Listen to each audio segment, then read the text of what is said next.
नाज़रीन, उत्तर प्रदेश से बड़ी खबर आ रही है, जहां दर्जा 1 से दर्जा 8 तक 4 अप्रैल तक के तमाम स्कूल बंद करने के आदेश दिए गए हैं।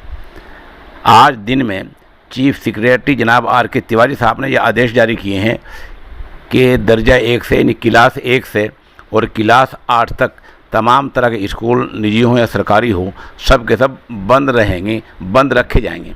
ये ऐलान हमें इसलिए करना पड़ा है कि अभी चंद मिनट पहले एक पोर्टल पर गलत तरीके से खबर चला दी गई थी कि स्कूल 1 अप्रैल से खुल रहे हैं। ऐसा नहीं है। खबर रसा एजेंसी PTI पर यह खबर आई है कि यूपी सरकार ने आज से लेकर 4 अप्रैल तक के तमाम स्कूल बंद कर दिए हैं, ये दर्जा 1 से दर्जा 8 तक के लिए। असल में पहले ये जो आदेश था ये 31 मार्च तक था, होली के पेश नज़र 31 मार्च तक था, लेकिन आज आदेश की मुद्दत आगे बढ़ा दी गई है और अब आज से लेकर 4 अप्रैल यानी इतवार तक दर्जा 1 से दर्जा 8 तक के तमाम स्कूल बंद रहेंगे।